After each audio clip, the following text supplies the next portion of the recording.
支气管扩张症的典型症状，除了长期咳嗽、浓痰之外，也很容易反复呼吸道感染。有一部分人呼吸会喘，也有一些人偶有自发性咳血，让人十分困扰。支气管扩张症顾名思义，受到伤害的支气管管径会扩大，支气管呼吸道上皮会反复发炎损伤，它的纤毛排痰的能力会变差，局部区域的免疫力会下降，导致扩大的支气管管径内充满了粘液浓痰，也容易有细菌移生上去，接着会进一步的持续发炎破坏。这些扩大的支气管是永久性的伤害，如果不打破这样的恶性循环，受到侵犯的范围还会越来越大，症状也会越来越严重，肺功能会逐渐衰退，患者的生活品质会变得很差，社交生活也可能受到影响。国综合医院胸腔内科陈曙光主治医师表示，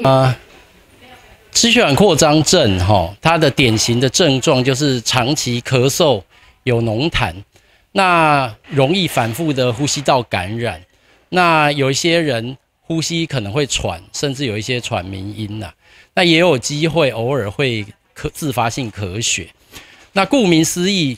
支气管扩张症它是受到这个破坏的支气管，它的管径会扩大，然后呢，它的局部的排痰的功能会变差，局部的免疫力会下降，所以它这些扩张的支气管径里面，它容易堆积黏液、痰液，容易细菌滋生，容易发生急性恶化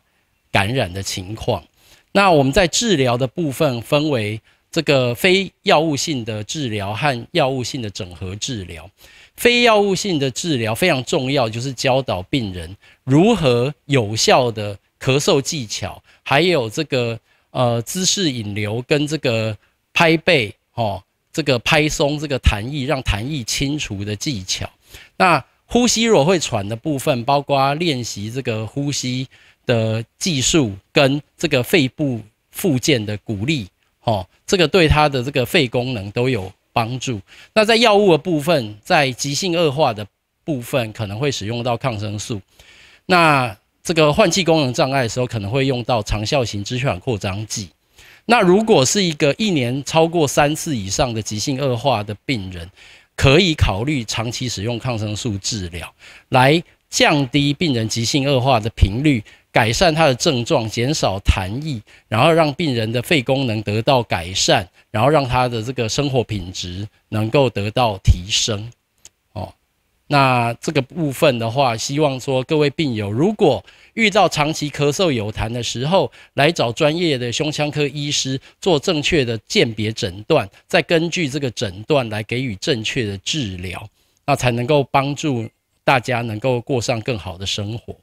支气管扩张症治疗目标在于改善病人症状，提升病人肺功能，避免急性恶化的机会，提升病人健康相关的生活品质。透过正确的诊断和适当的医疗，让病友能过上更好的生活。以上是大北门新闻网报道。